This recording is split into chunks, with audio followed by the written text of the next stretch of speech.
Okay, meeting is, wait a minute. Let me just confirm. The slider is moving. Yeah.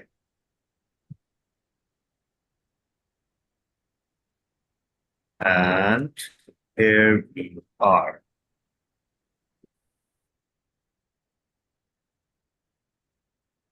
So everyone, welcome to the 61st meeting of Quantum Leap Advanced Toastmasters Club. Thank you so much for joining us this fine Sunday morning. We sincerely hope that this turns out worthwhile for everyone. Quantum Leap, as we all know, is a themed advanced club that boasts a few unique aspects. The first aspect is that there's always a scientific keynote or discussion at the core of every meeting. The themes of the meetings are also related to STEM or environmental sciences or humanities. The whole idea of the club is to rekindle the interest in science and technology, simply because at this point in time, the various crises that we have in terms of environment, in terms of human development, the answer, I believe at least, lies in going back and doing refocusing our energies towards scientific progress. That's the whole reason of existence for this club. We have a very unique evaluation system too that was invented by our charter member DTM Sudarshan Seshadri, which you will witness shortly for our prepared speeches. And of course, our table topics are also centered around scientific topics. So with that, let us welcome a few of our guests. First of all, Toastmaster Cyril Paul, please introduce yourself.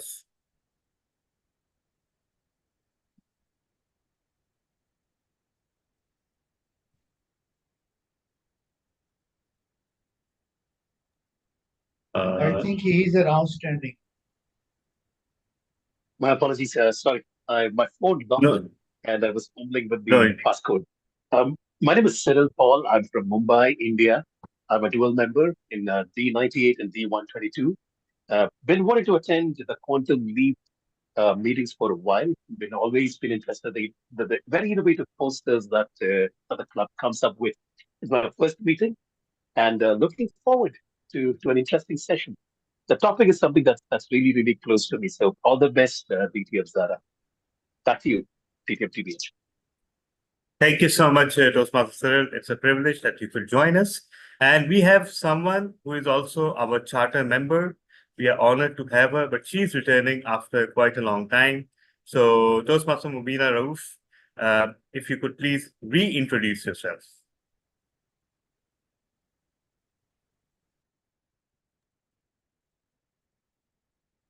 Can't get my picture.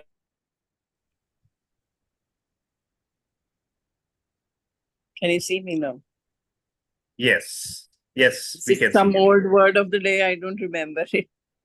My background, please don't ignore it completely. I'll try to. It's all right.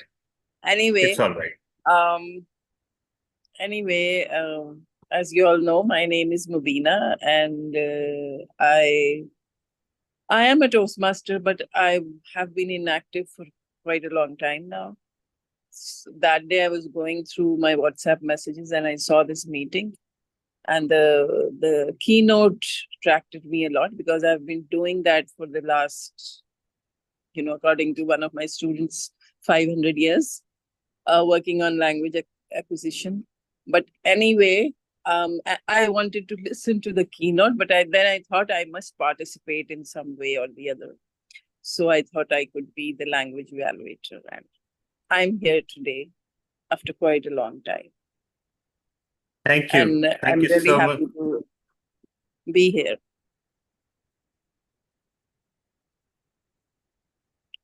Thank you. Thank you so much, DTM Mubina Rauf. And it is always a pleasure and privilege to have you.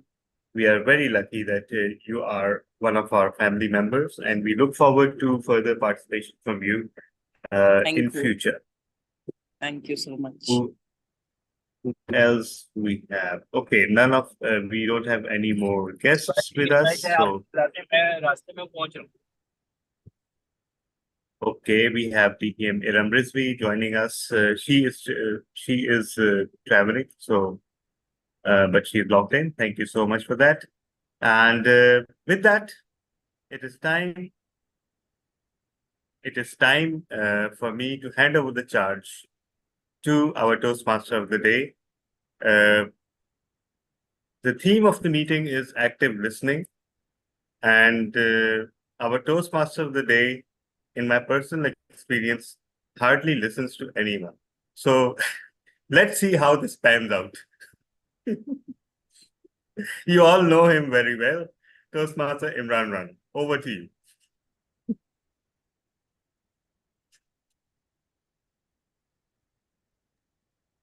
You're on mute if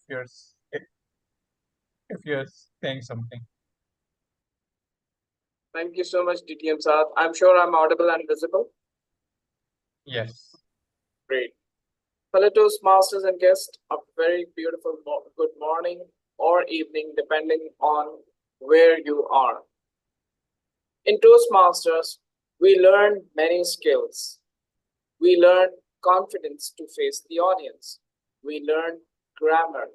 We learn to control our filler words. We learn new words. We learn to write amazing speeches. We develop reading habits. We learn to listen actively. As a result, we become a good speaker. It is rightly said that we cannot be a good speaker if we are not a good listener. And that's why we have 2 ears and a tongue, so that we think carefully before we leave. In Toastmasters meeting, we practice all of the above as they are interconnected with each other. And today's motto is listen, think, listen, think, speak, and repeat. As we all know, Quantum Leap is an advanced Toastmasters club, so its agenda is little different as the regular Toastmasters meeting. So it goes like, we're going to have a keynote speech by the Toastmaster Zara Ibrahim. Then we're going to learn some new geeks in Geeks of the Week. Then we're going to have prepared speech, and this prepared speech followed with the advanced evaluation. And in advanced evaluation, we have the lead evaluator, and the lead evaluator has his team to evaluate different parts of the speech. After that, we're going to have the debate topic session, and then we're going to have the evaluation part. So we're going to have a lot of learning today. For that, we need to be actively listening all the speakers. So without further ado, okay, to assist me in this meeting, we have different role players. And as we all know, Toastmaster Mubina Rauf has already introduced herself, but I would like to call her and ask her to introduce your role and word of the day. Mubina Rauf, the stage is yours.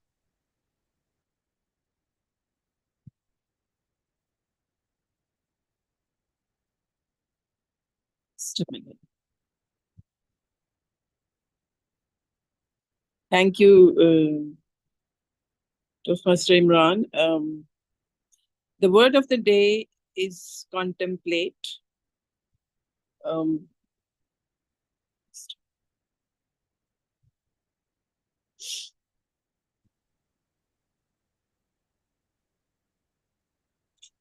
Which is related to, I thought it is related to the theme of the day, active listening, because while listening, active listening also involves,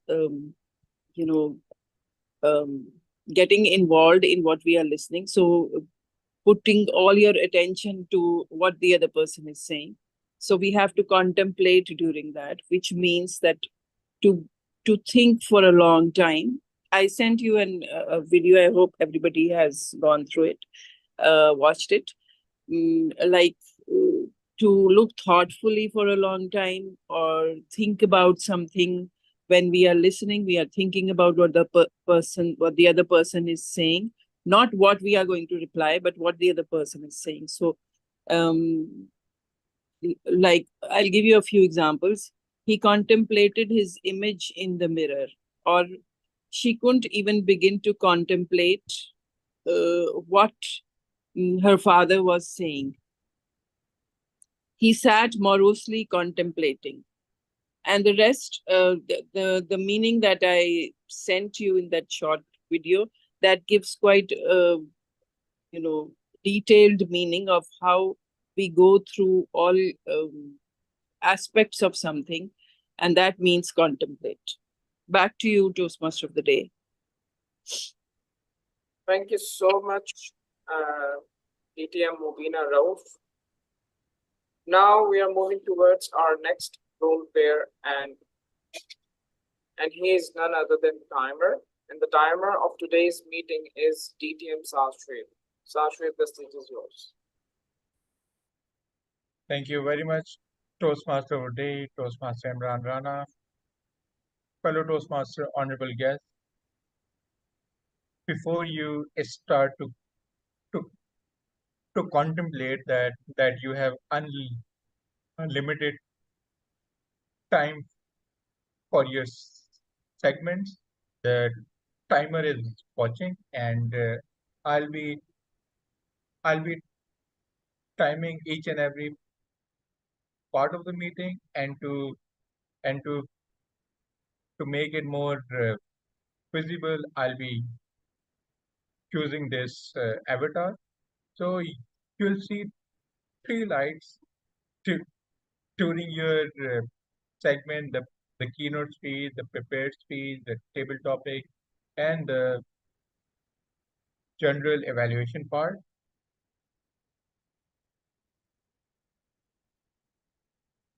Green light means you have reached your minimum time to speak.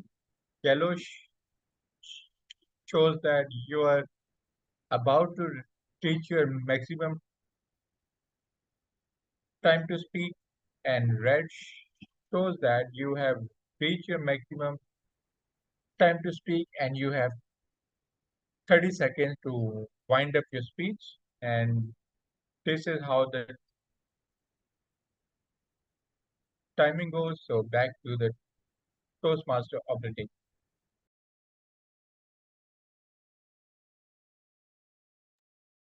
Thank you so much, DTM Saab, for the role explanation. Now it's time for us to move on to the first part of the meeting, that is the keynote speech. And today's keynote speech is all about unveiling the path to language acquisition. As we all know, Toastmaster Zara Ibrahim is a very active Toastmaster and a passionate Toastmaster, and she is passionate about the language therapy, about the work she do. So, without further ado, let's welcome Toastmaster Zara Ibrahim. Zara Ibrahim, the stage is yours. Over to you. Hi, hello, hope you all are doing well. So let me share my screen. I will be sharing a PowerPoint presentation. Yes. Yes. Is everyone able to see my screen? Yes. Yes, we are seeing your desktop right now. Yeah. All right. I put everything on my desktop actually. Yeah. So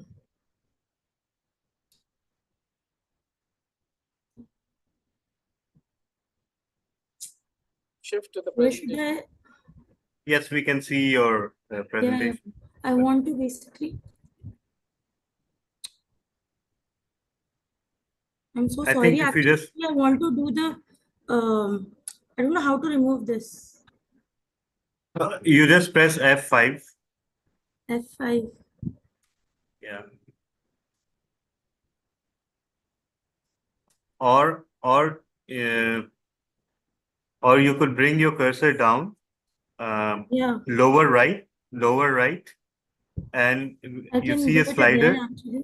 Yes. Yeah. Actually, the it's hiding. Yeah, It's hiding. I yeah, want to do and basically this. the slideshow, right?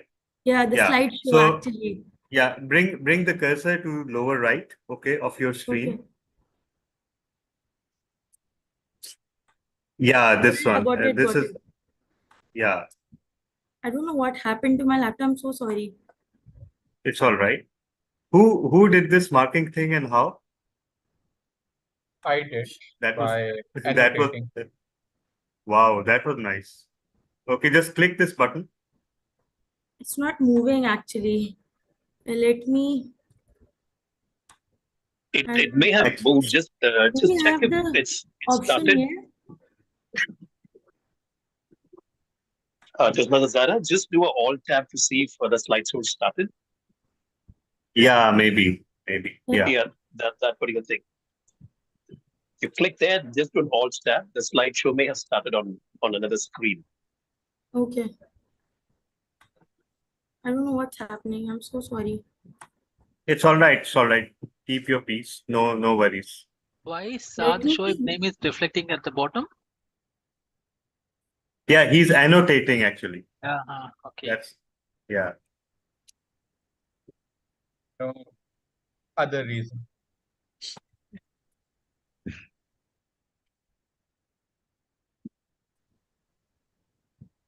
It's not moving. I can't see the slideshow.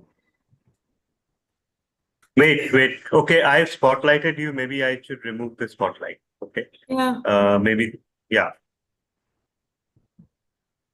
Now can you see? We can see your slides. Yes.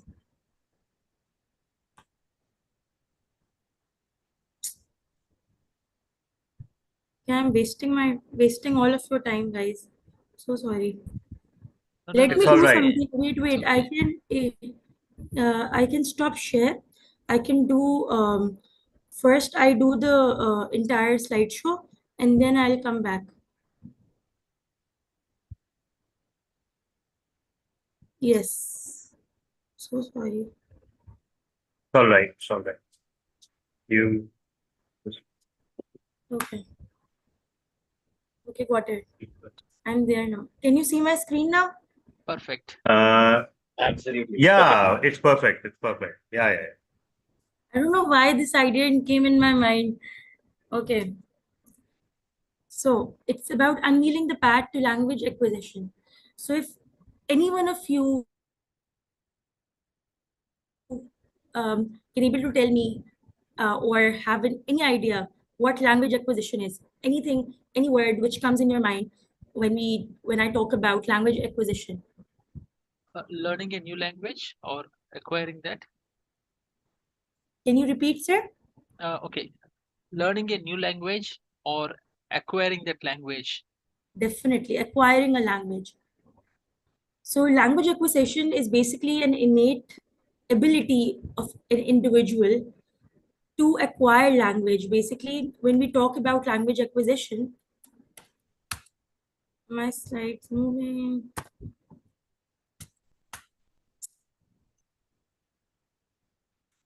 You see my slide? Next slide. We No. can only see the title slide. Okay.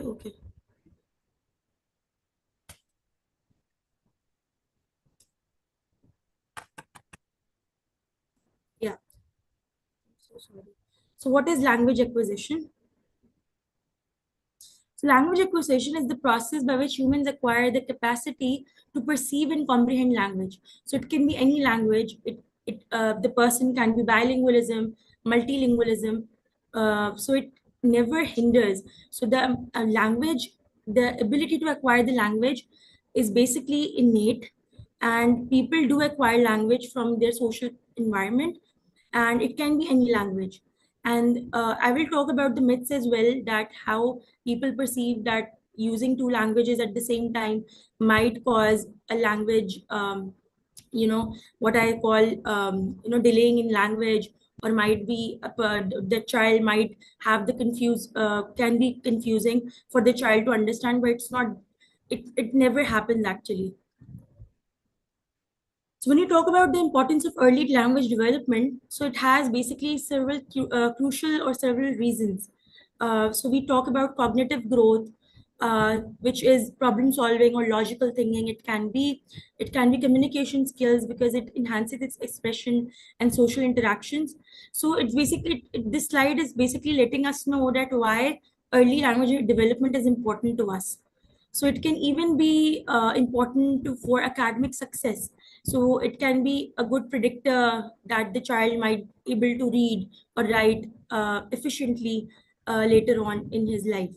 Social and emotional development, when we talk about social and emotional development, it aids in expressing and understanding emotions. When we talk about critical thinking, so it encourages reasoning and analysis. So it can be so minute, like I will basically give you an example of it after covering these few points. Self-esteem and confidence, it boosts confidence in through effective communication and foundation for future learning. So it's basically essential for understanding instructions and even educational activities. So when the child is even, he's a 2-year old, 3-year old, and I give you an example, he, he wants to go somewhere, or there are certain aspects when we say there are problem solving skills, like he has to cross a path, or there is a hurdle in between. So what he can do next to in order to, cross that path or certain hurdle. Or even when we talk about puzzles or matching or any other simple as I can say. So is the child able to perceive or able to understand the instructions, or able to respond, or even act upon the instructions accordingly? So is he following the instructions, or how these are basically small things when we talk about importance of early language development, like cognitively he is well aware, has communication skills, so all these aspects. So when you talk about basics of language acquisition, so there are few steps to it. So when we talk about it, so there are several fundamental processes which include pre-linguistic stage. When I talk about pre-linguistic stage, it means when the baby begins at birth, where the child cries. It starts with cooing, babbling, where he is able to communicate his message across through crying. And there are several different types of cries. When the child is in pain, or he wants a feeder, or maybe he's hungry, or maybe he wants to be cuddled. So there are different aspects to it, and every other it has different cries. So how he's able to communicate his needs and emotions to the parent, to the mother. When I talk about babbling stage, so it's around 4 to 6 months, and baby starts producing repetitive consonant vowels. When we basically say babbling stage, right? And babbling stage converts to canonical babbling, where the child repeats other sounds. There are more, what I can say, there are different consonant vowel combinations to it. So after babbling stage, there comes a canonical babbling during that stage as well. When we talk about one word stage, we all know that the child acquire language at the age of 12 months, or maybe even earlier than 12 months, like 10 to 9 to 10 months, we can see the proto word, the first word coming. And so we can see that. And basically it's typically we see that the child may acquire or the first word at the age of 12 months, where he has his first birthday. Two word stages, where you can see when the child is turning to 2 years old, the child may be able to convey his message like want cookie. There are different semantic syntactic combinations like want cookie or big truck, like which are basically giving a proper meaning, and the parent might be able to properly understand what my child is able to convey. So early multi-word stage, it lasts for 24 to 30 months, where the child uses complex sentences and starts to apply basic rules of grammar. Like, what is the girl doing? The girl is eating, the girl is drinking. Like, not the entire sentence, but you start seeing that the child is able to, basically start to grammatically formulate a sentence. Later multi-word stage, and we have advanced language stage, which is age 4 to 7. So I just want to say one thing which is really important here. The critical age of the child is 0 to 7 years. So the critical age is basically the age where the child acquired language from his social context, and it's the most important age of the child, where the child is able, where their new neural connections are you know in making, and the child is able to perceive the concept, or able to grasp this concept really efficiently. And there's something more important that where I will talk about it later, that there are some times when the child has congenital hearing loss. I will talk about it later as well. Like when we when we are not able to understand, the parent cannot able to identify that my child was not able to hear since birth. So there are people in the family who are saying that my sibling or my uncle started speaking at the age of 4 year 3 year, and where that time goes, like, and they are not able to signal or point out that there are certain different aspects, like my child is not is not startled, like not startling, or there when we say chokna, the word, like when you bang something, when something hit on the ground, or anything, like the child is not able to speak the first word on time, and he's already 2.53 year old. And the parent, there are cases like when the parent come to us, their first child, and they're not able to understand that what's happening. And when the child went, and in our in Pakistan, in our city as well, I would just want to say that there are not proper screenings when the child is born. There is a test called OEE, what is called autoacoustic emission, where we can identify that the child is able to listen on frequencies, or it's like a screening test for a hearing hearing here. It is like a hearing screening. So this is the time where the parents, uh, they don't have that screening in every hospital, and there are a few hospitals which are doing it, but they are not even aware about it. And that's the time where the child is already 3.5, and they're coming to us, and this other test is now the screening test we have done, which is play audiometry, and now we can understand that the child might have like the test reveals that the child has severe to profound hearing loss. So this is the time where critical age plays a very crucial part. Like we need to know that when we know that the child starts hearing at the not in even the mother's womb, right? When in the gestational period, the child starts listening, and he has crossed 3+ year old, like he has crossed this age, and now they are coming to us that entire period of child language development is gone. So now we need to start from scratch. Like we need to start with gross sounds, like every sound has a reaction. We There's a gross sound like knocking, banging, or anything, and the child has to react accordingly, and we teach them the entire auditory skills and everything. So this is how things get challenging uh, for a speech therapist when there is no proper intervention on time, and the parents might not be familiar, or were not even aware about the child's current status. So when we talk about pre-processes in language acquisition, we have imitation, we have reinforcement. So what is imitation? Imitation is simply I say Baba and the child repeats Baba. I say Mama, the child says Mama. Any word which I'm saying, the child just able to repeat it. So this is called imitation in our language, in our speech and therapy terms. And one is reinforcement. So reinforcement can be positive feedback and correction from caregivers' help. So to refine language use. So we don't correct. No, this is not this is not what you have to say. You have to say it like this. No, the child is like a little baby, a small one. You just have to, if the child is saying rabbit instead of rabbit, you say, oh, it's a rabbit. So you just correctly say it in front of the child without pinpointing or just saying, no, it's not how we say it. So it's basically we are positively reinforcing the child by giving a feedback to the, by saying it correctly to in front of the child. Then we have social interaction. Engaging in conversations and social interactions accelerates language development.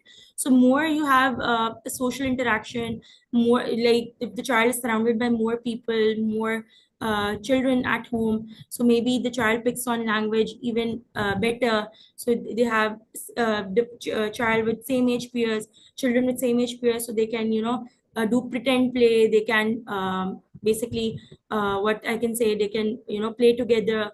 So this is how we can develop language. And we have cognitive processing. Children use cognitive skills to understand and while knowing the rules and everything. Yeah. So let's move ahead.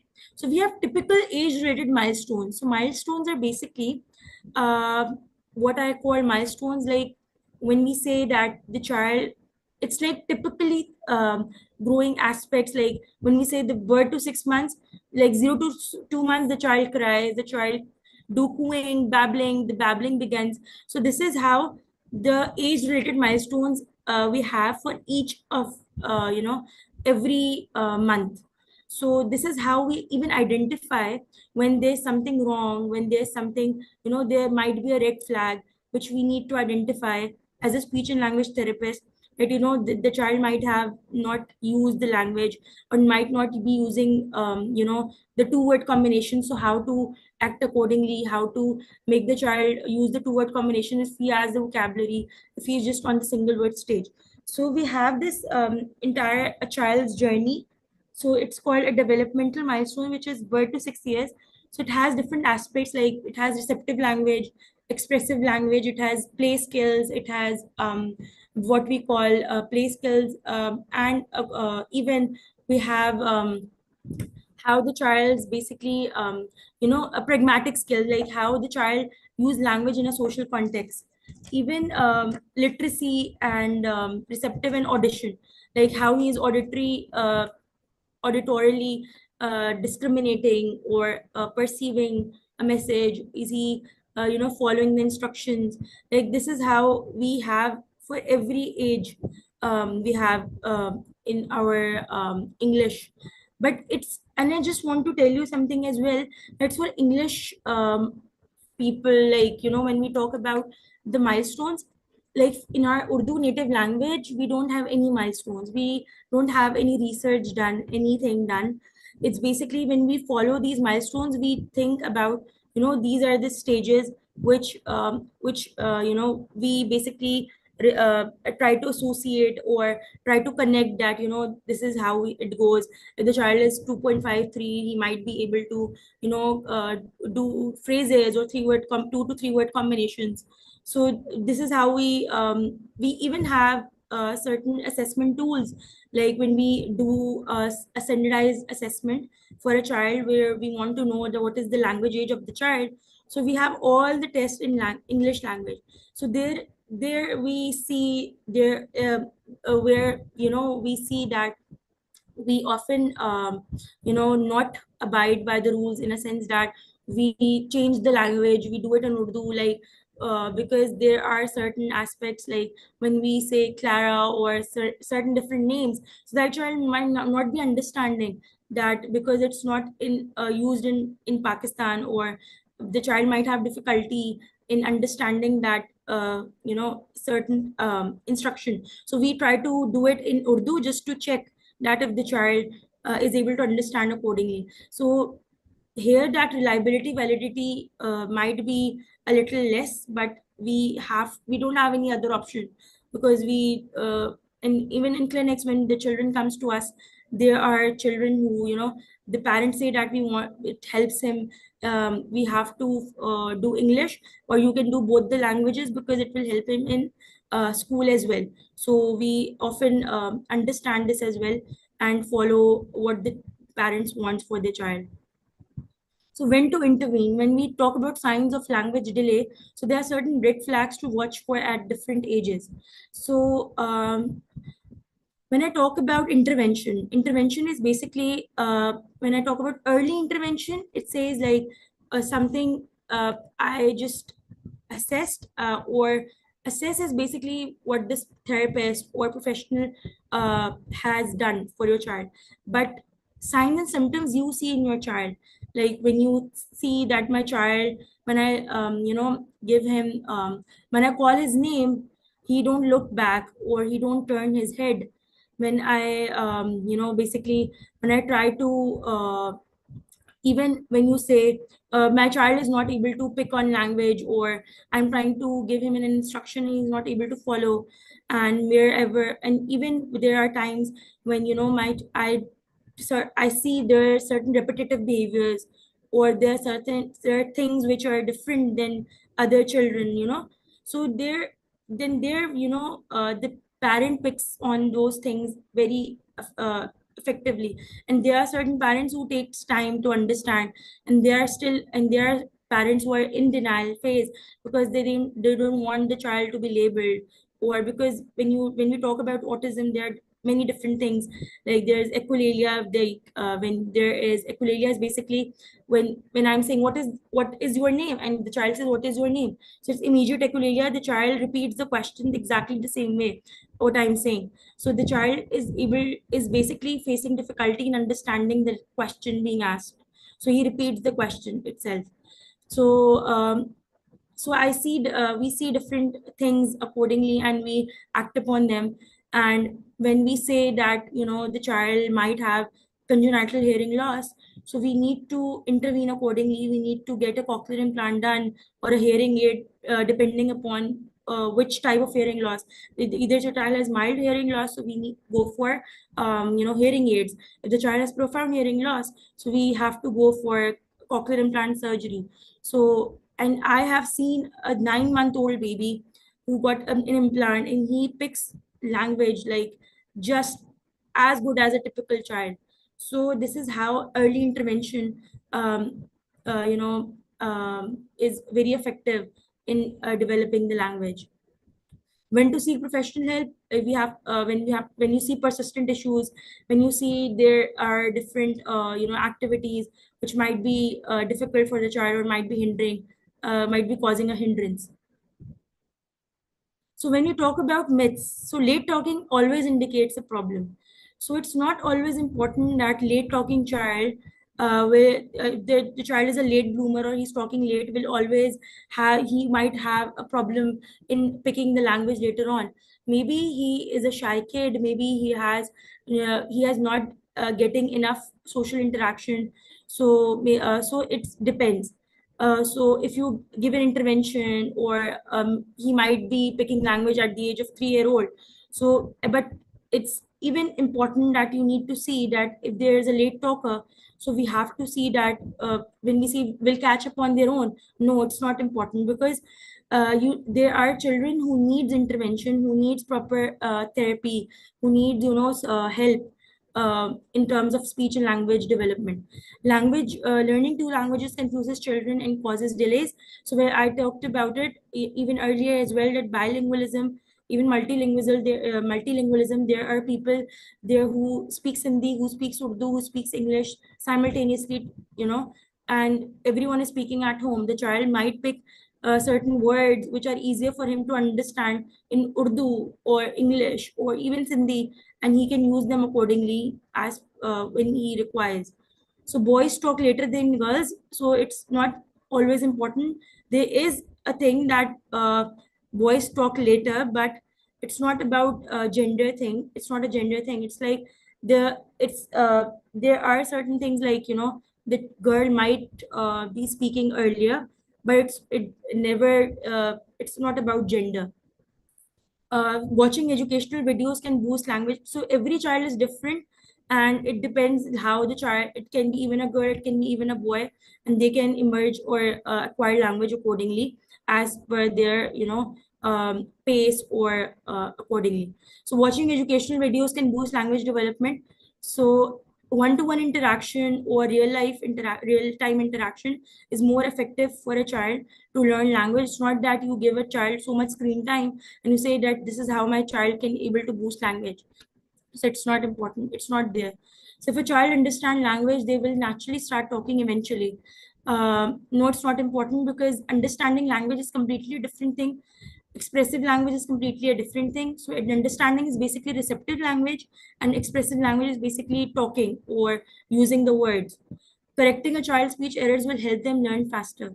So it might be a trouble. It might be, when you correct your child so often, this is not how you speak. This, I just gave you an example earlier. The child says rabbit instead of rabbit. So, oh, it's a rabbit. So you do it like indirectly, not directly to the child. No, it's, you said wrong. Say it right. Say it right. No, the child. There are certain speech and language milestones which develop later on. The child might not be able to say sound in the initial position, and might later pick on because of the age, or because there are even different ages to acquire those sounds as well. Using gestures or sign language will delay speech. So it's not important, it's not there, because gestures facilitate language development. Like when I say more, when I say give me, when I say, are you hungry, want to eat something, so the child is able to pick on language more effectively. Parental involvement is really, really important when you talk about parent-child interaction. Talk to your child frequently, read together daily. You can encourage gestures and non-verbal communication. You can model correct language, like, when the child, basically not child talk, but you can model, like if the child says ball, catch. You said, oh, let's catch the ball, let's throw the ball. You can use a lot of language. You can expand on child speech. Like when the child says ball, you can just say blue ball. You can say just bounce the ball, give me the ball, throw the ball, let's shake the ball. You can use so many, you can give the child so many, words, or you can expand his vocabulary as well by doing the real-time action in front of the child.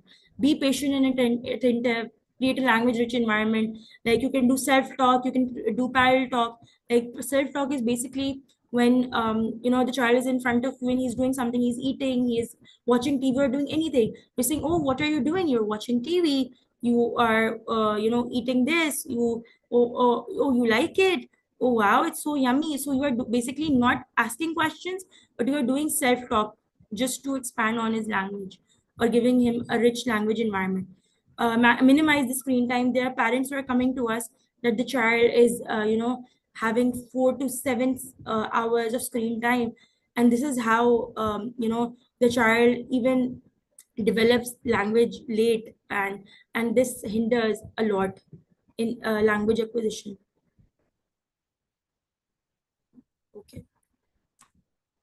So, like play with your child, and you can do parallel play. You can do, there are different types of plays.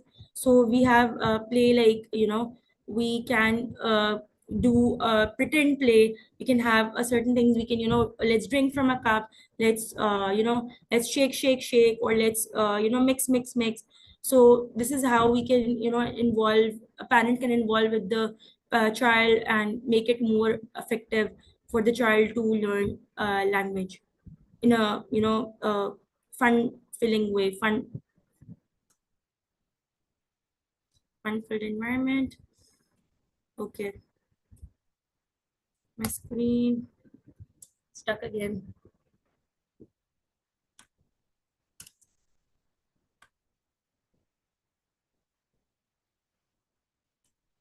Okay, can you see my other screen, other slide? Can see parental involvement. Involvement. Okay, sir. All right. Thank you very much. Okay, let me.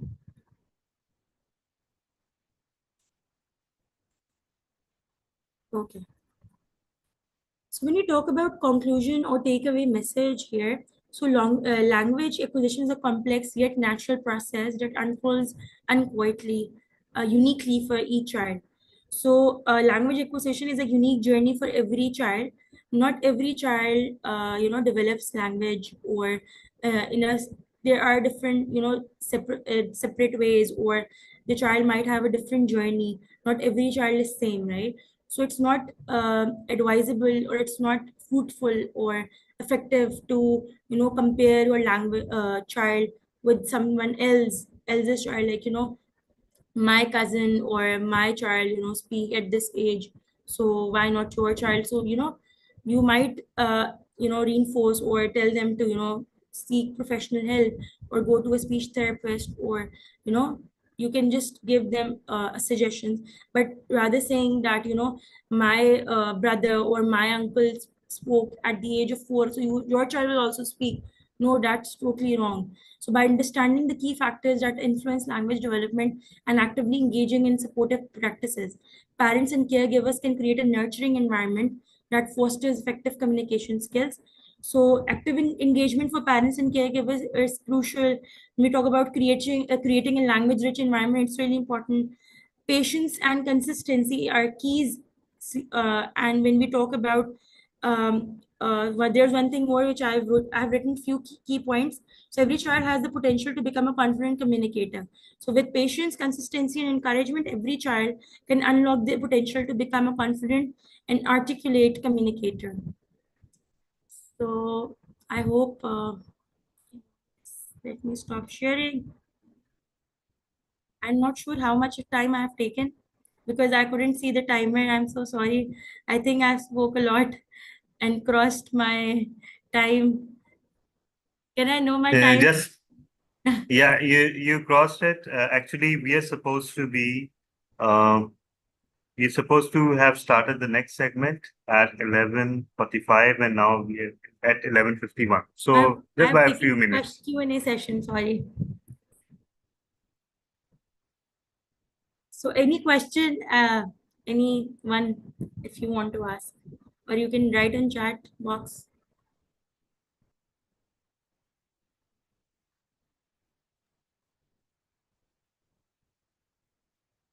DTM Saif has a question.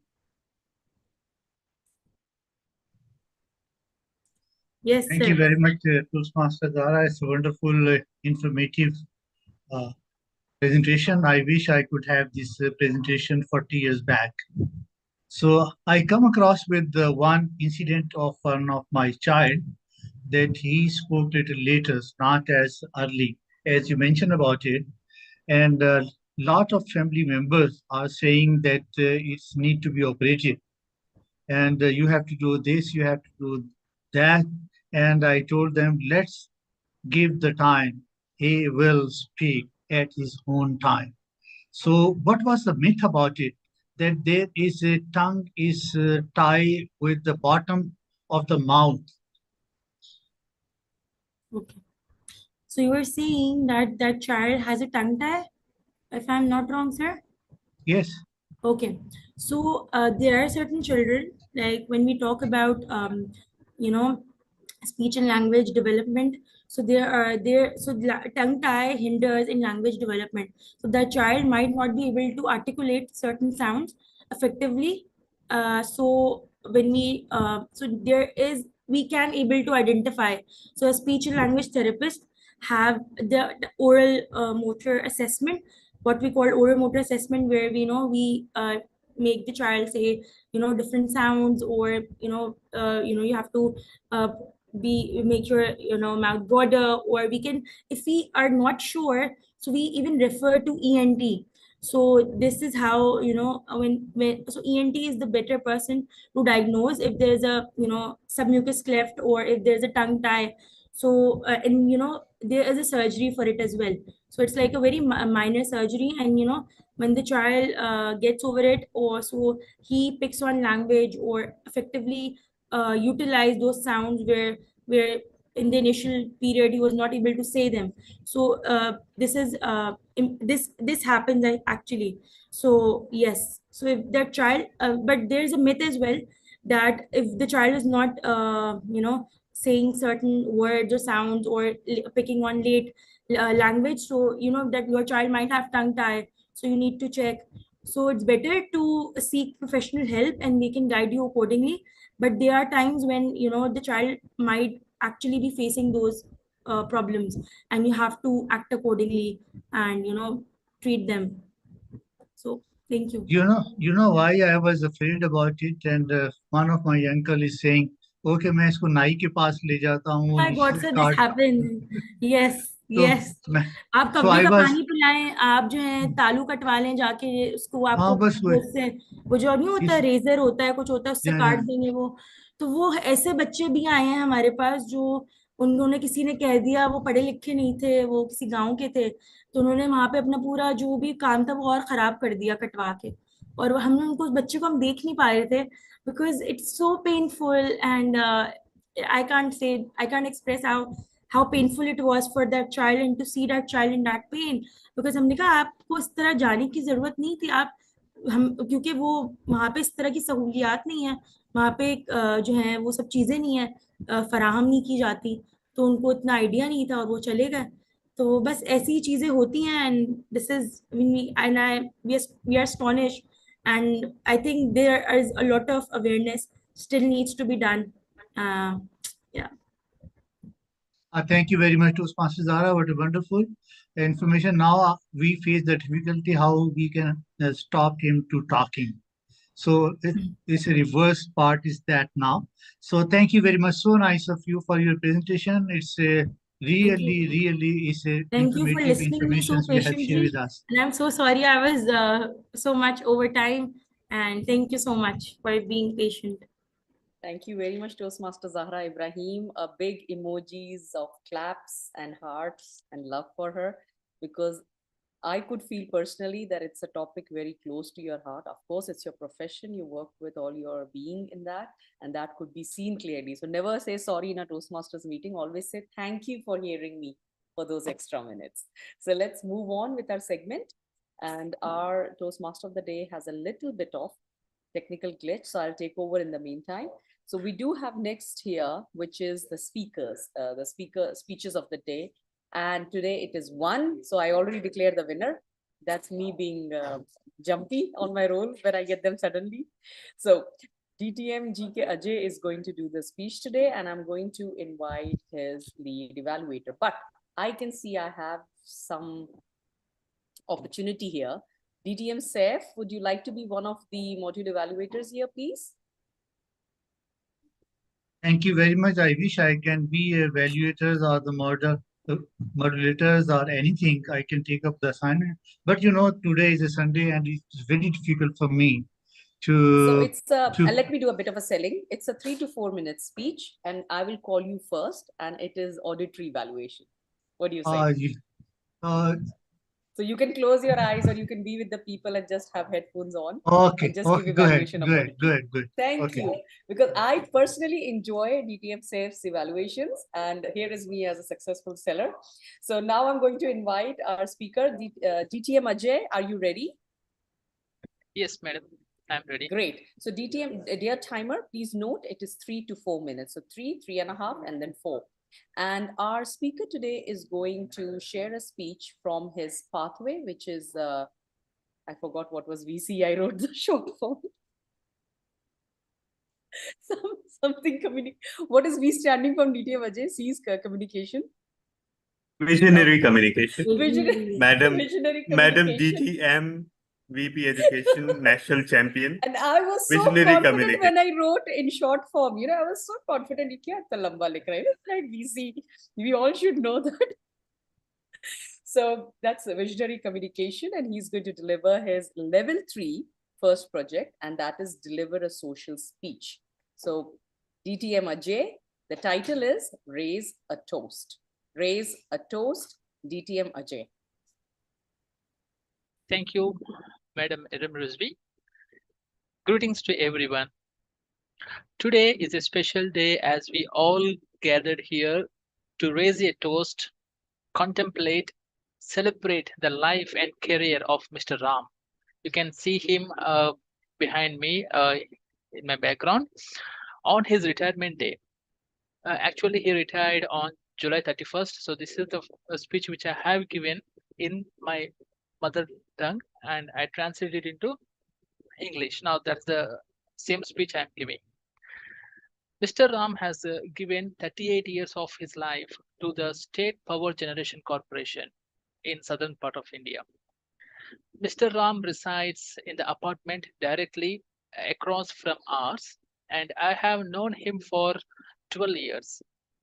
He exemplifies the qualities of a true gentleman, being humble and exceptionally soft spoken. Throughout our acquaintance, I have never witnessed him raise his voice or display anger towards anyone. He is such a sweet person. He is an exceptional individual who is adored by everyone, from his family, by his neighbors. He is loved person. He holds a significant position of respect within our community. He greets everyone whom he meets with a smile.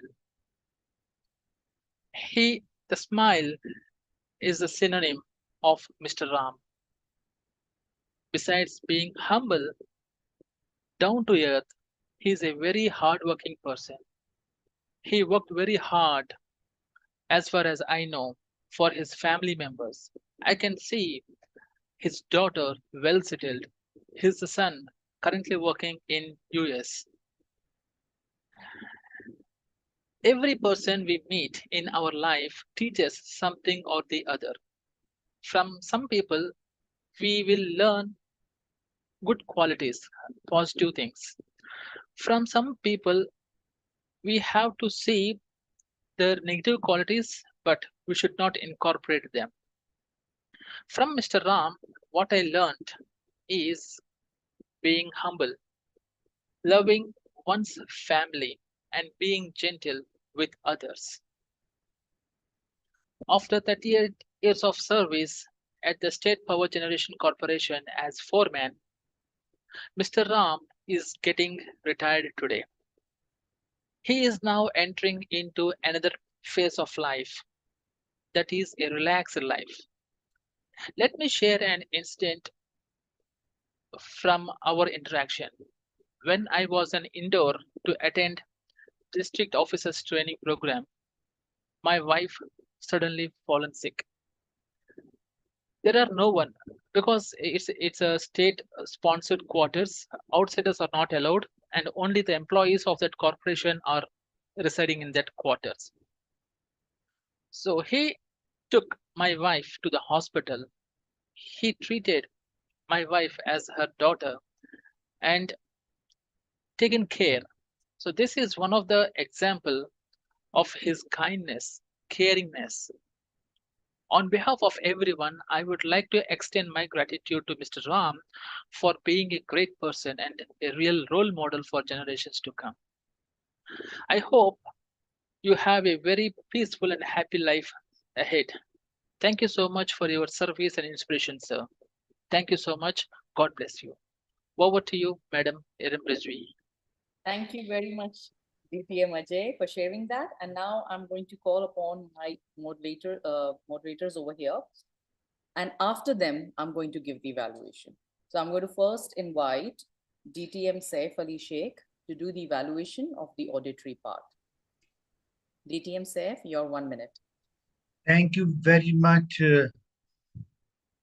DTM Iram Rizvi, our champion, and thank you very much, DTM Ajay. What a wonderful speech you have given on the occasion of his retirement. If I am in your place, I will start my speech with the voice, with a strong voice. Legends never retire. Then I will start my speech. He's a person, I believe it. He's associated with me. He's a very nice and cooperative, and he took my wife and do this, blah, blah, blah. I will request all of you, please raise the glass to toast Mr. Ram. That will give the impact. And that is the purpose of the toast. That your voice should not be storytelling, it should be with the emotion one. So I think you have to work on your emotion whilst doing toasting. Thank you very much. Over to DTM Aram Rizvi. Thank you very much, DTM Saif. Now we're going to move to the second module evaluator, and that would be done by DTM Talha bin Hamid for the visual of the speech done by DTM Ajay. DTM Talha bin Hamid, the visuals of the evaluation. Thank you. Thank you so much, Madam Lead Evaluator. First of all, fantastic job putting your Zoom background. That's an absolutely phenomenal way to convey the subject of your speech without having to actually explain it. And this is one of the advantages that online meeting medium has over in-person meetings, that you can employ a variety of props and backgrounds to make your meeting clearer. That said, the picture perhaps was overshooting its parameters, so perhaps it would have been a better fit around your body. You could have arranged it better. A picture on one side and full name on the other, something like that. Also, I felt in your visual presentation everything was fine, but your facial expressions needed to be a little more pronounced, a little happier. And when you were talking about the incident with your wife, the emotion needed to be there on your face as well. In Toastmasters, it's a debate, but we are told sometimes to exaggerate or to act out the story.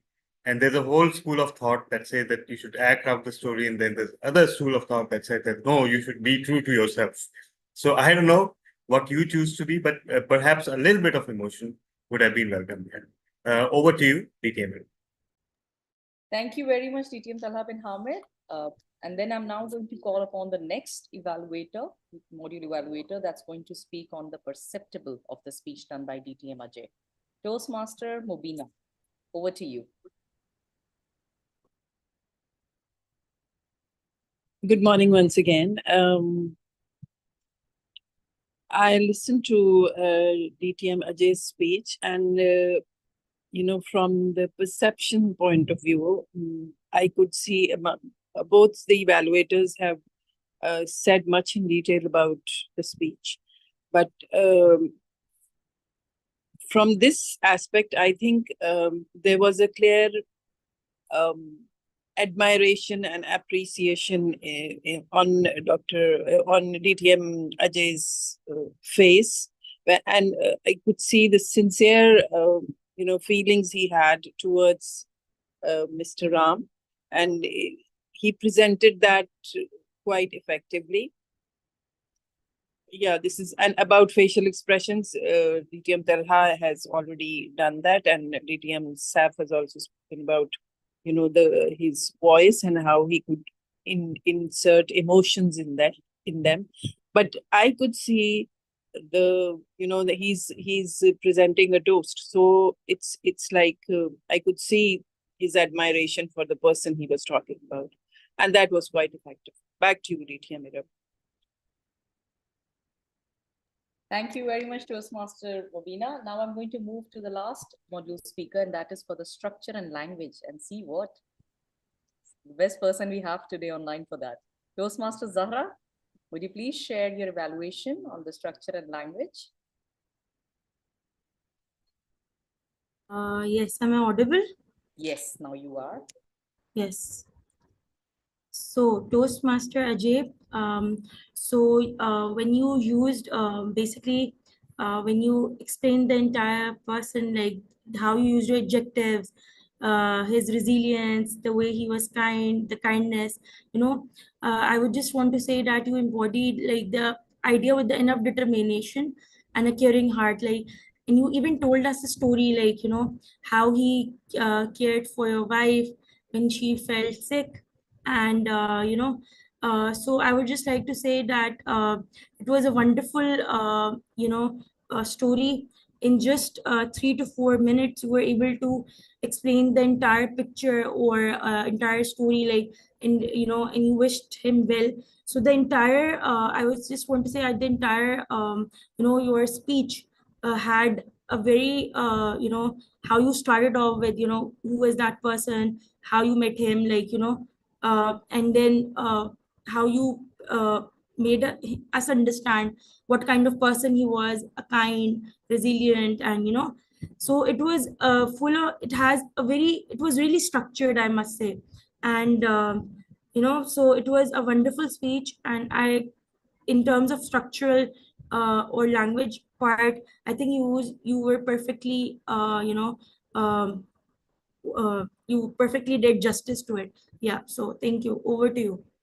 Thank you very much, Toastmaster Zahra Ibrahim, and thank you all the module evaluators for helping me out in your different segments of evaluation. Dear timer, please start the timing for my evaluation now. So, okay, let's quickly have a vote. There you go. So, everyone, please vote for the best module evaluator. And in the meantime, timer, please start. So, Toastmaster DTM Ajay, brilliant speech, something that is not easy, by the way. One of my mentors used to tell me that the social speeches, especially raising a toast and doing it in a form of a practice, is very tough. When people do this, they usually do it in front of a mirror, they practice it, and they directly go to an event.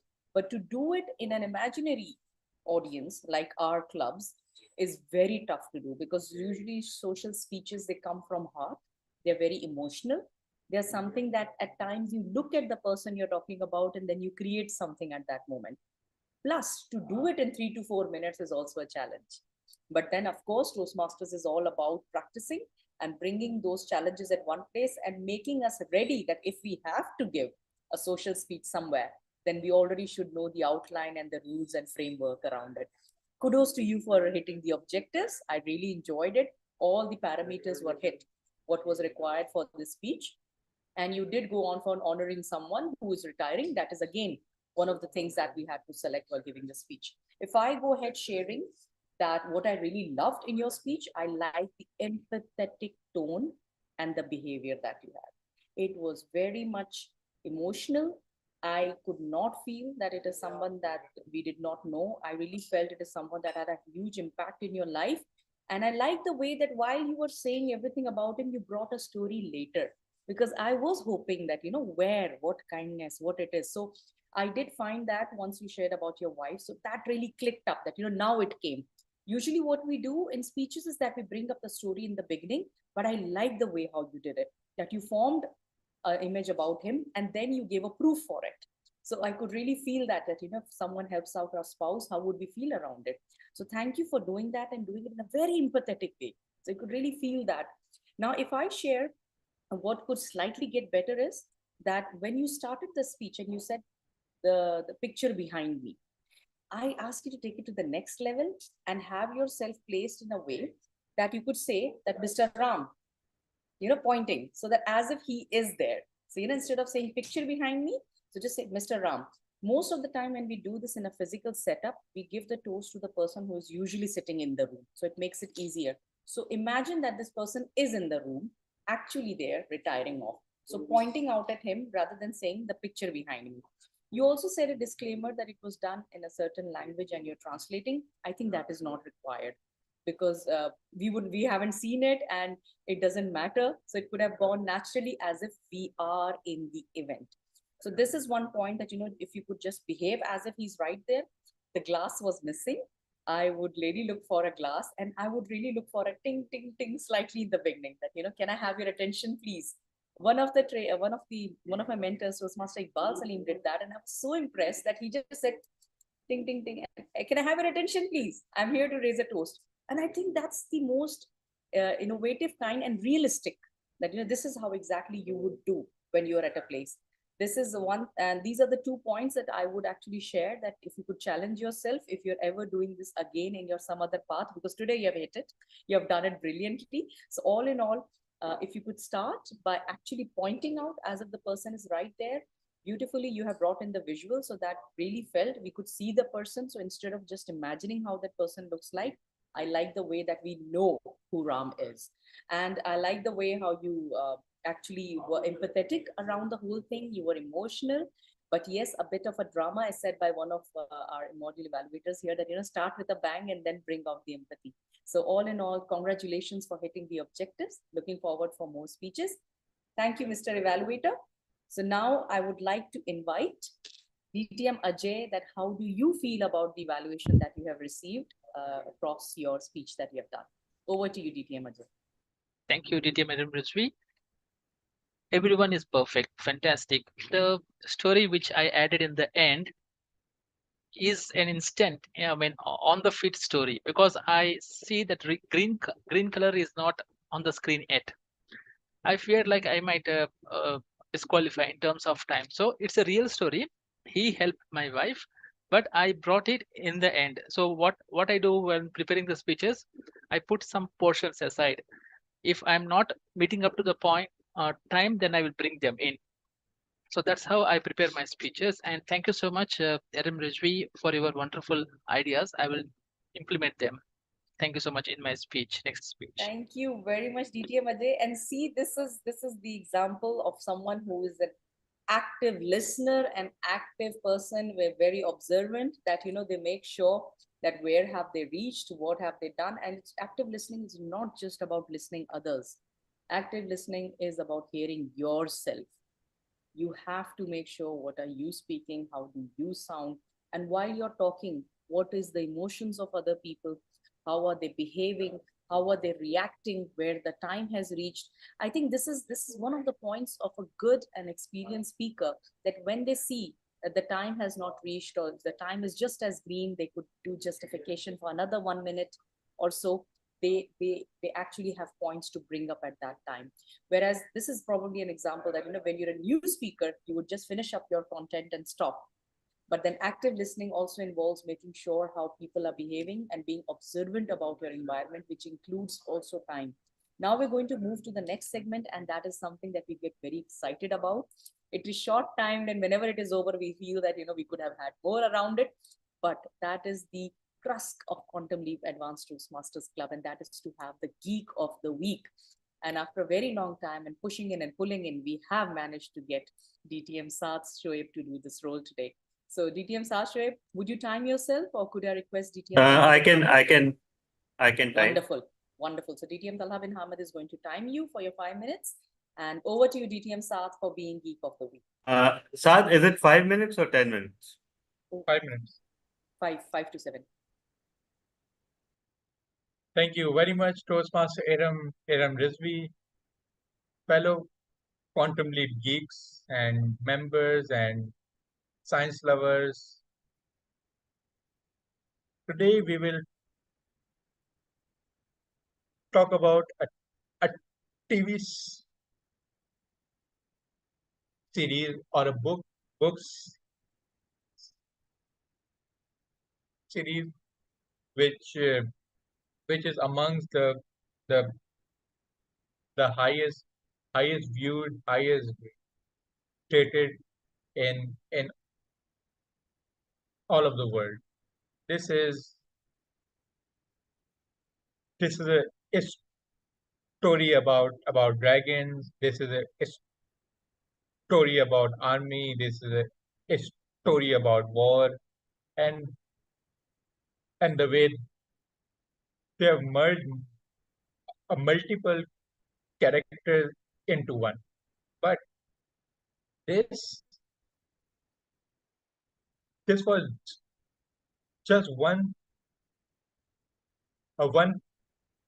part of it after after a specific period of time.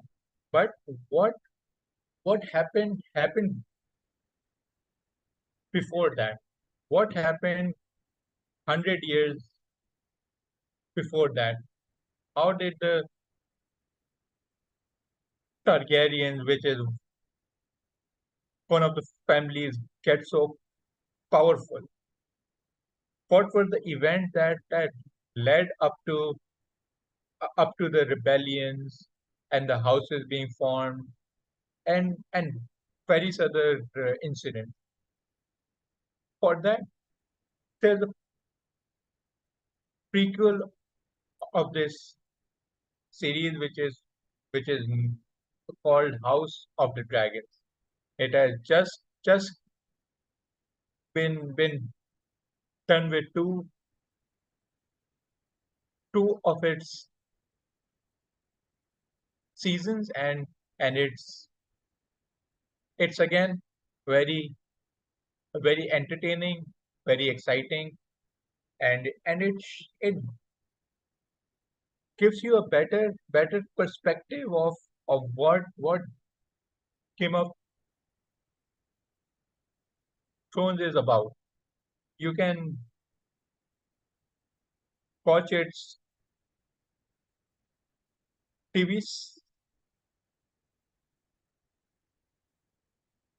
series, but I won't recommend it because a lot of parts are parts are minus from that from what's shown. So it's better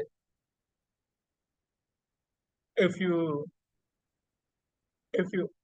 also read the books of it. It has about I think three three books or four books.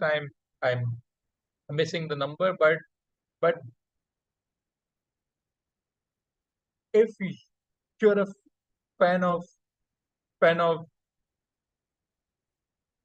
mystical creatures, fictional characters, power, magic, and war, battle, these these things, you need to check check this out, and then followed by, if you haven't watched it yet, go and watch Game of Thrones as well. So that was my kick of the week session. Back to DTM era. Thank you very much to DTM Saad. Do we have a Q&A after Geek of the Week? We can have that. We can. Does anyone have a question? Very quickly, we'll give it a minute or two. There should be But a I question. think we can move on. DTM Talha.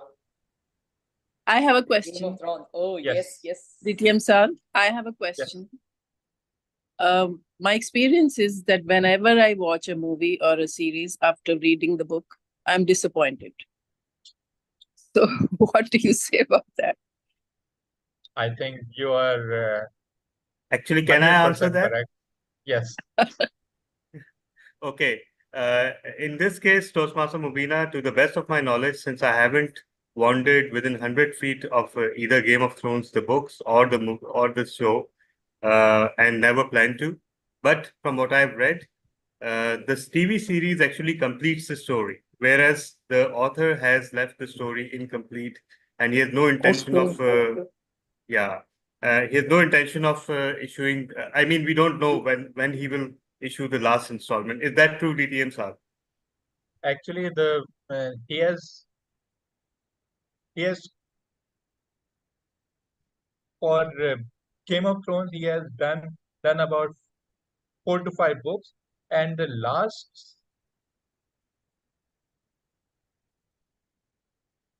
season of Game of Thrones, which was actually supposed to be the main part, was absolutely pathetic because the because the producer, the writers went for their own gut instincts rather than remaking what the books have said. But to further answer Toastmaster Mobina, it's common because on this occurrence, there are so many characters which are mentioned in the book, and they are not even seen during this series, not even Yeah, that's very mentioned, common. not Yeah. even questioned, nothing, absolutely Mhm. nothing. So that actually confuses you that what's happening, because all of a sudden there a, a name will come up, and we have no idea who they are, what their background is, where are they from, and things like that. So I do actually agree with you that books are much better than watching the movies. Absolutely, I agree with you. Thank you very much, Toastmaster Mobina, for bringing the Q&A. And thank you, DTM Sal, for being the Geek of the Week. And yes, while we are reading the books and while we are doing our imaginations and building up our building up our imaginations, and when we go back to watch the movie, of course, there is a lot of clash between that, because we have imagined something huge and big depending on how we have been brought up, what our definition of that picturization is. And then the movie, of course, is the definition of the directors and the producers and all. So there is a difference. And what works best in these two situations is active listening. So I have to bring the topic again and again because I've taken up the stage and I have no idea what script Toastmaster Imran had. So yes, active listening actually shows and proves to us that if I am actively listening and watching this movie, it is very different from the book because of the wide variety of imagination that I have. So I have no idea if that made sense. And now there is another thing that doesn't make sense, and that is to get a table topic on your feed, because in real life nobody stops us on the way and says, you know what, this is the topic, speak about it for 1 minute. But this only happens in a Toastmaster meeting, and we're getting trained for it, that one day in the life someone with a mic would come up to us and ask us a strange question, and I should be prepared for it. You might get viral. So this is all the practice for that. So now handing over the charge to the table topics master yet again, it is our own BTM Saad Shoaib. Over to you. Thank you. Thank you very much.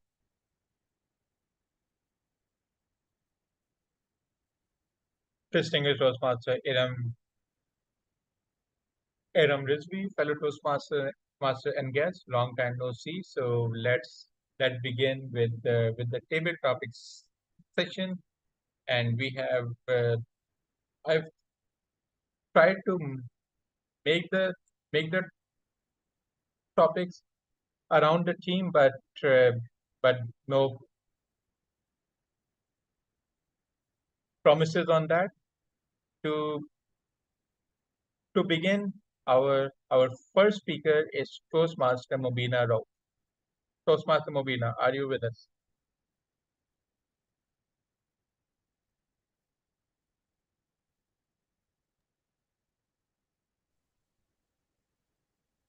Okay, so are you ready? Yes, I'm ready. Perfect. So your topic is, if you have the power to read minds, would that be a blessing, or you would be confused with so many voices around you? If you had power to read minds, would that be a blessing, or you would be confused with so many voices around you? Over to you. Okay. Power to read minds. Good morning once again, dear Toastmasters. I would like to admit here that I have some of this, I can pick what the other person is thinking. Not all the time, but most of the time I can do that. And it's not a blessing. I would say, if you are ignorant of what's happening around you, that is a blessing. But when you become, when you start understanding what's going on in the brain of somebody else, um, it it's usually not a good experience. You can you can understand from the body language or the tone of the person what they are thinking. And I have gone through this quite a lot of times, and I would admit that I have not had uh, many good experiences about it, because I don't know why. Maybe because I read when it's not beneficial for me. I can read the mind. And for example, if you're talking to somebody, I would like to talk about the theme of the day. If you're talking to somebody, you can make out that the person is not listening to you.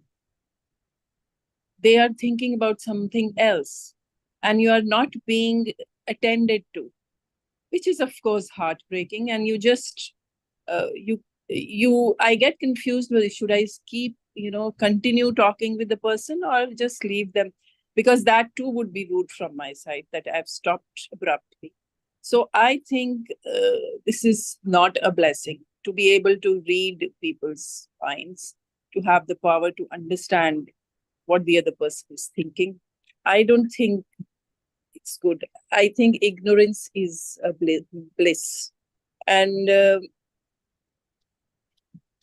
it's not good to to know all those things about others, which often makes you sad, or not sad, but it is sometimes it's heartbreaking, and sometimes you're disappointed by somebody very close to you doing this.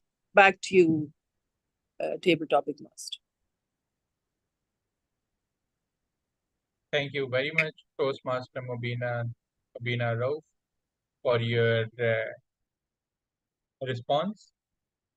Next speaker we have is DTM Talab bin Hamid. Since it was quite shocking that you didn't have many roles on the o- on the on the agenda, so why not have a table topics? DTM Tala, are you with us? I think DTM Tala is frozen. he's frozen, so we'll move on to the next speaker, DTM Iram Rizvi. Are you ready? Yes. Okay, so your topic is you're doing a campaign run to be the country's prime minister. How how will you make the people listen and vote for you? You are doing a campaign run to be the prime minister for the country.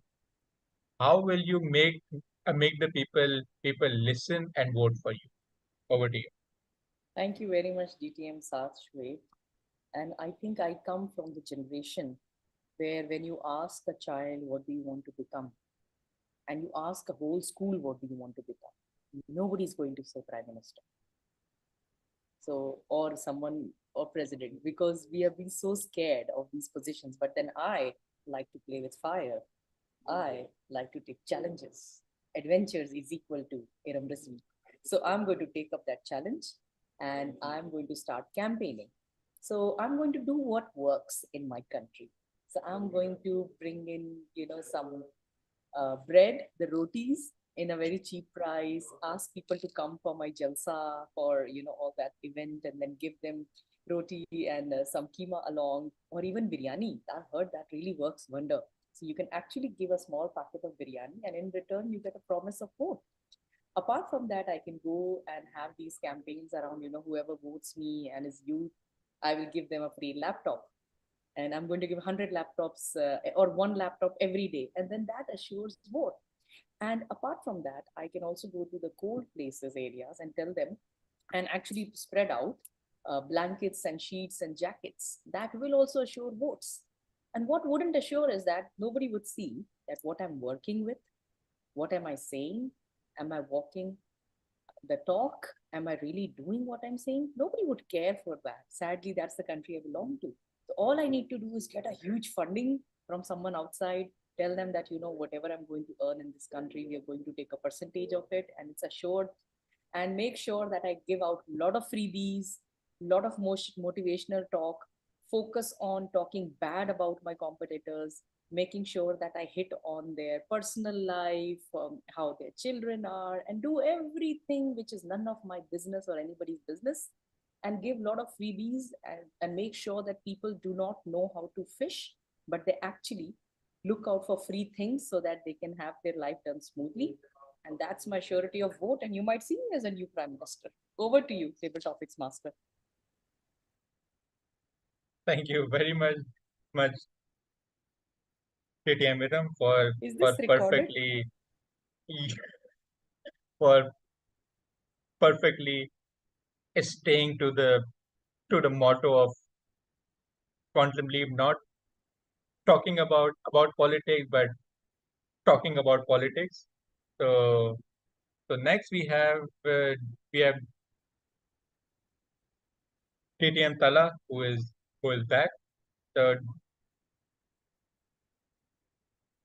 KTM Tala, your topic is, in this age of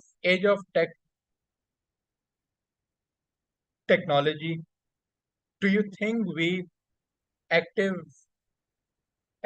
active listening is important, or or technology can do it for us? In this age of technology, do you think active listening is important, or do we have technology for it? Over to you. Thank you so much. Imagine you're sitting alone and you're trying to contemplate about life, your decisions, and there's a monkey on your back. That monkey just pulls at your hair or drags your ear, and he keeps whispering things into your ear. Look at this, look at this. Or, look what your friend did. Or, there's a new sale somewhere. Or, Emily in Paris will land this Thursday. What is that monkey? That monkey is your cell phone. And those distractions are your notifications. Active listening may or may not be useful in a lot of scenarios now, because we can have meetings summarized by artificial intelligence and we can have things recorded. But ask yourself one thing. Whenever you felt vaguely interested or just out of politeness to participating in a Toastmasters meeting, right? And you're not willing enough, or maybe there's a scheduling conflict, and you say, okay, but will there be a recording? And they say, yeah, there would certainly be a recording. And then you ask for that recording after the meeting is over.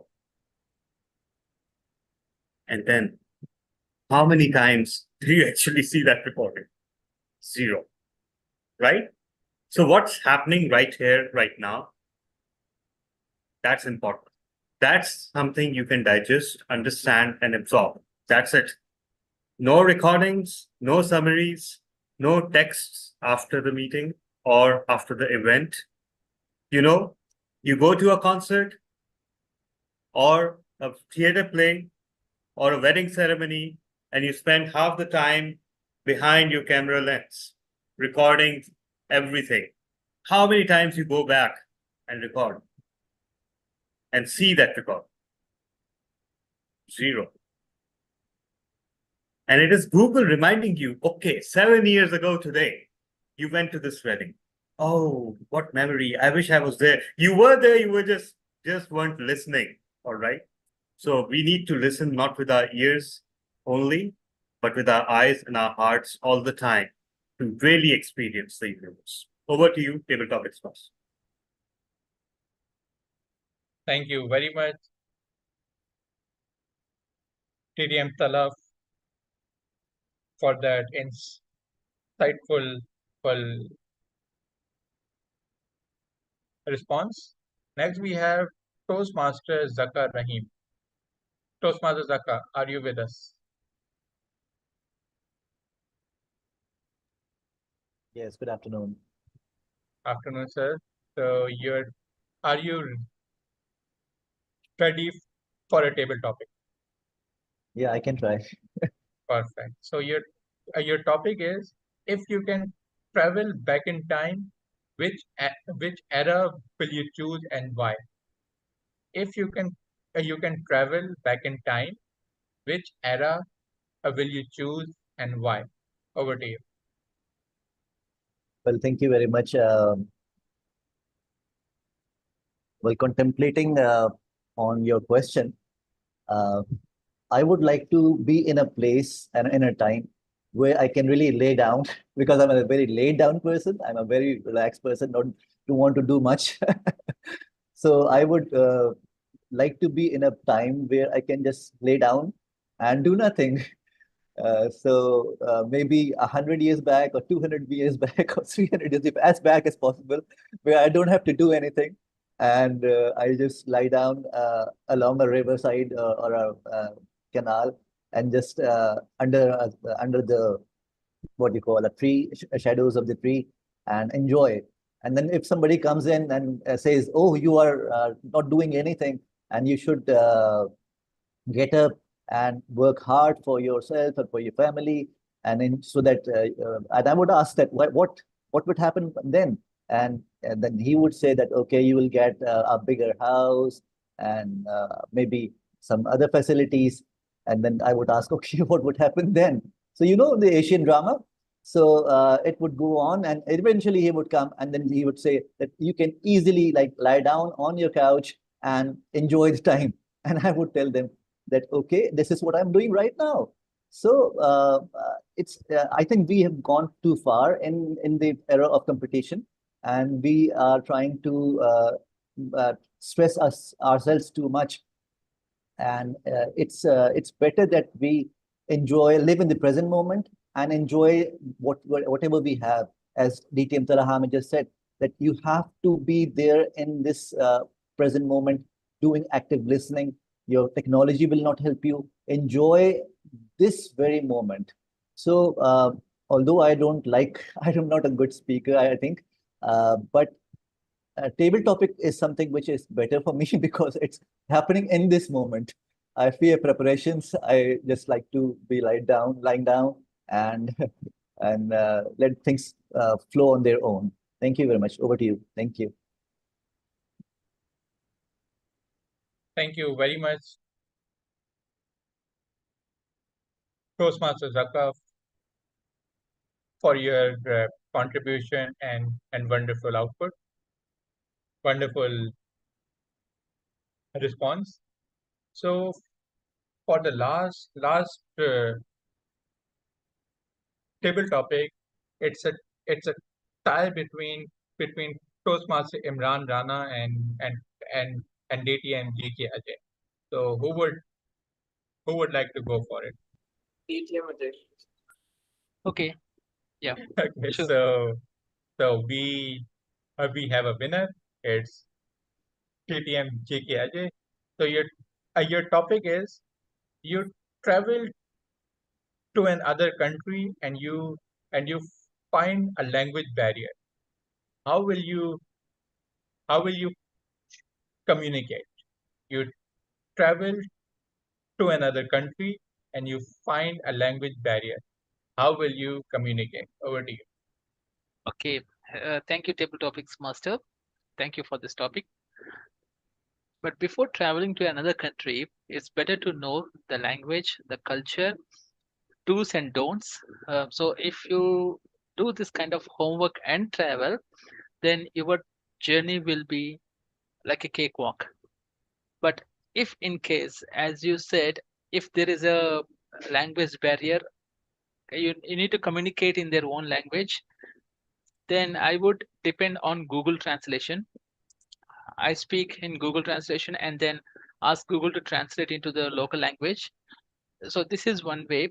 Or I will ask someone to help me to be a or to be a bridge between the person and me, so that this will work. But basically, what I do is before traveling, I do my proper homework, the do's and don'ts, the culture, uh, and the languages they speak. So if I don't do that, then I will be in real trouble. But if in case for any ad hoc situations like this kind, I will definitely depend upon Google Translation. That's how I communicate with Russian people. I communicate with Japanese nowadays. So yeah, that's what I do. Thank you, Table Topics Master. Over to you. Thank you very much, TTM Chike Ajay, for your response and also those tips. So that brings us to the end of the table topics session. All of the speakers have qualified. And Tad, I'm just recapping the name of the speakers Yeah. because I got disconnected in the middle a little bit. Yeah. Toastmaster Mubina Rahim, PTM Iram Rizvi, myself, Toastmaster Zakar Rahim, and DK Ajay. Is that right? Yes, perfect. All right.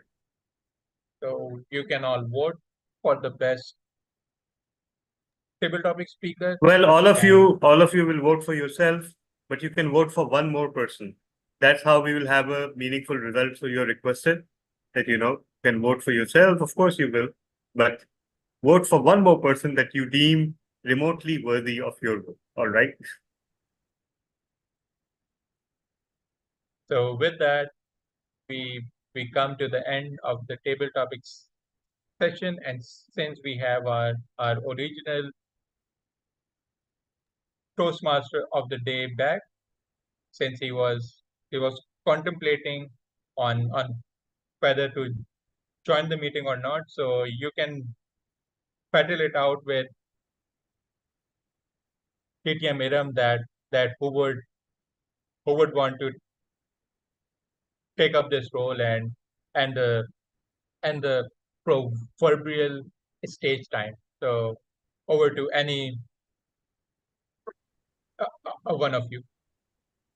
Thank you so much, Table Topic Master DTM Sashweb, and thank you so much, DTM Iram, for managing the TMOD role. Because of the power outage, I was not able to connect, and my mobile data was almost finished, so I couldn't join the meeting. So thank you so much once again for conducting such a wonderful table topic session. And the best thing about the table topic session is that the topics were all relevant to the theme. And unfortunately, I couldn't participate in the table topic session. So now it's time for us moving towards the last session of this wonderful meeting, and that is the evaluation part. And for that, we have a very special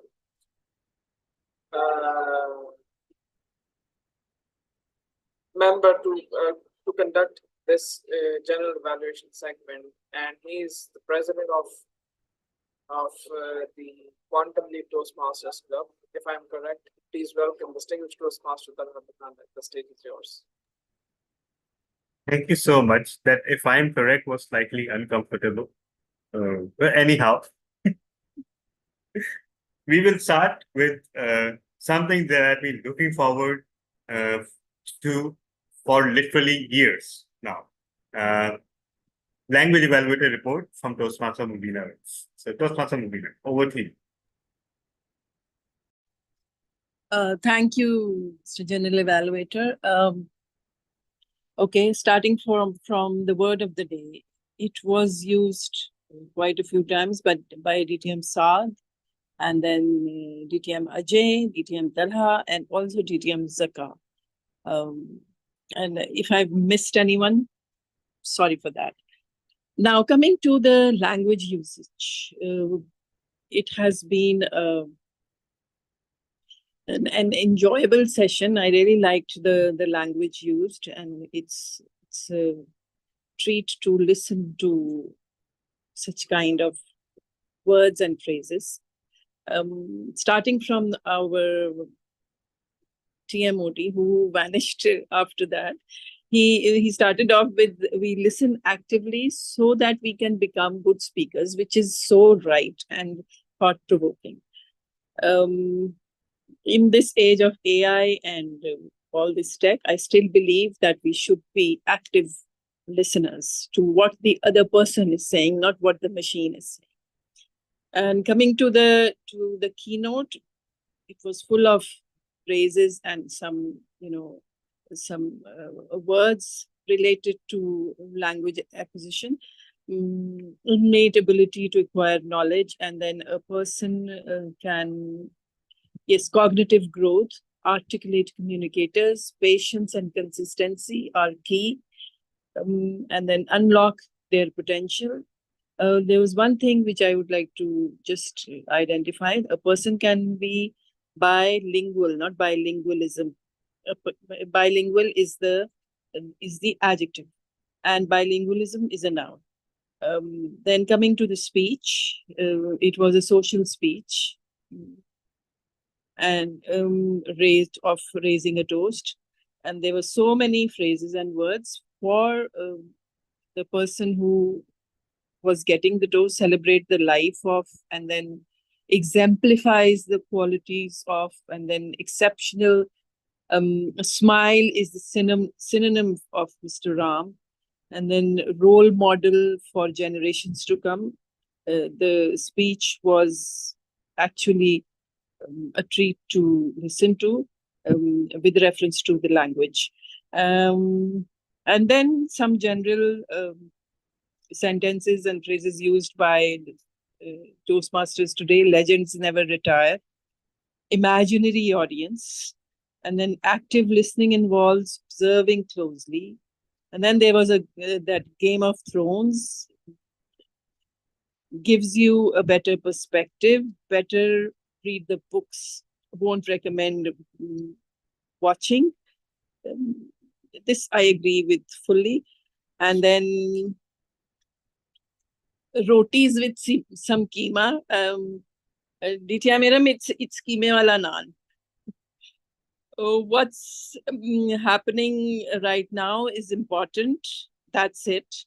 And then listen not only with your ears, but with your eyes and heart. Fully agree with that. And then I want to go as back as possible to have a relaxed and life. And then we have gone too far in this era of tech, and then enjoy this moment. Let things flow like it's like a cakewalk. And with this, I come to the end of my report. Back to you, DTM Talha. Thank you. Thank you so much, Toastmaster Mubina Rose. And all those months and months of anticipating are totally worth it, because we have you back and hope to see you speaking too. Let me just add to everyone's knowledge that Toastmaster Mubina is a charter member, and she was instrumental in having Quantum Leap achieve distinguished status through her educational journey. She completed a large portion of her DTM journey at Quantum Leap, and we are eternally grateful for that, and we look forward to having you back. Now, our timer needed to leave. I believe he has submitted his report. So over to the journal evaluation. First of all, phenomenal job, everyone, especially phenomenal job with the agenda. It feels really weird, honestly speaking, after several years to not worry about the agenda. I mean, yeah, I don't remember a life where I didn't have to worry about some agenda or the other every single day of the week. And last year, I was the VP Education of 3 clubs. And 2 of those positions were actually this consecutive position. So for KTC and for Quantum Leap, for both the clubs, I was VP Education for 2 consecutive years. So my thorough gratitude to DTM Iram for doing her role so superbly as VP Education and for all the members.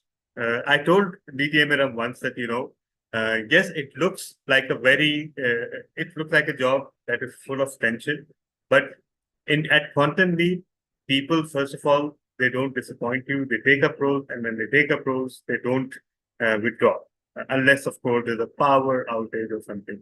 So you don't need to worry. Like the agenda will fill well before the meeting, and you will have full confidence that it will be carried out. So thank you for that. Secondly, today's keynote, I believe it was very educational, and it was eye-opening personally for me, several aspects, especially the part about where you don't tell children that they're doing something wrong or they're saying something wrong. Rather, you just gently keep correcting them by example and not telling them that they need to correct themselves. That was really eye-opening. One thing that I would suggest, Toastmasters Zahra, is that I found that you struggled to wind up, and there was a bit of repetition here and there.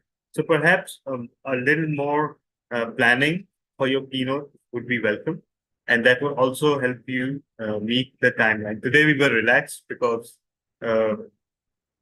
we only had one prepared speech. If we had 2, we would have a full-fledged agenda, and we would have been a much more tighter timelines.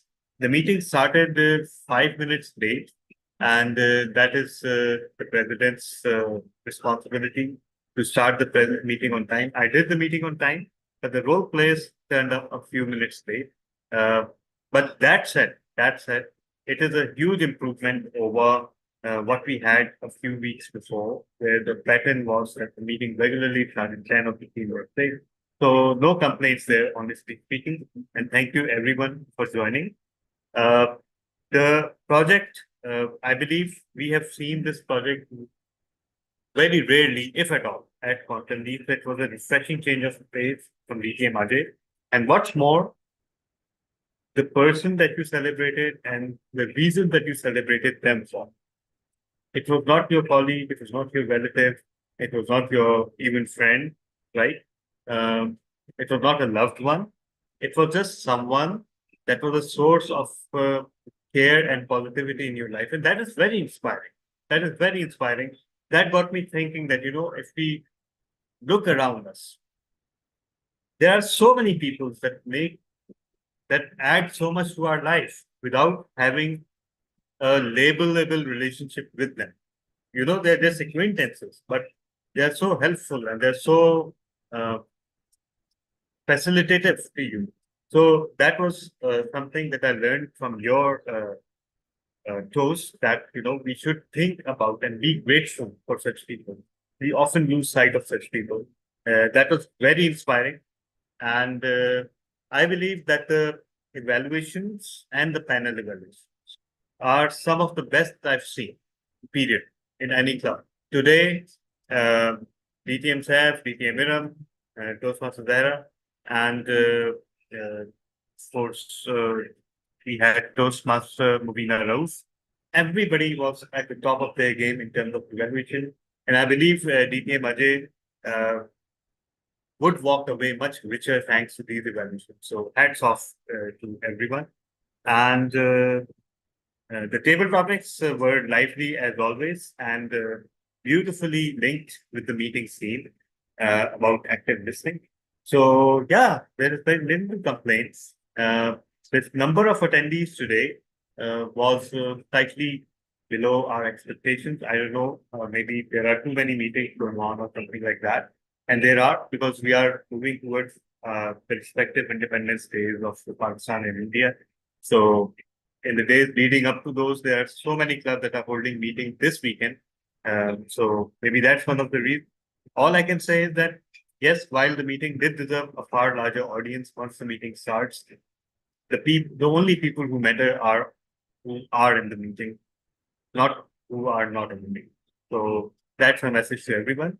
And thank you once again. And over to you, Toastmaster of the day. Thank you so much, distinguished Toastmaster Talhat and Hamid. It's time to wrap up the meeting. Before hand overcharge to the president, I want to leave with a thought. Active listening is not just about hearing words. It's about understanding the person behind them. And listening is a gift we can give to each other. And we can all develop with practice. Thank you all for participating, and let's keep working on becoming a better listener. With that, I would like to hand the charge back to the president. Over to you. Thank you so much. And now I'm launching the poll for the best Big Four. Everyone, please vote quickly. Meanwhile, let me announce the results. Best Table Topics is won by DTM Iram Rizvi. Congratulations. Best Speaker is Toastmaster Ajay, DTM Ajay. Best Evaluator is, just a second. Yeah, Best Evaluator is DTM Iram, of course. So these were the only contenders, but they had to qualify to stay within their time to be awarded. So congratulations. Best Module Evaluator by a landslide. Like, it's not even close. Like, nobody else got any votes. DTM's F. So congratulations on that. And Best Major Role Player goes to our Table Topics Master. No, wait. The poll is still changing. Oh, interesting. Okay, it goes to the it goes to my friends. Apologize. Thank God Saad is not in this meeting. So, okay. So that brings the meeting to a close, and we'll just have quick round of sharing from first our valued Toastmaster Zaka Rahim, who is a member of Karachi Toastmasters Club. How did you find the meeting?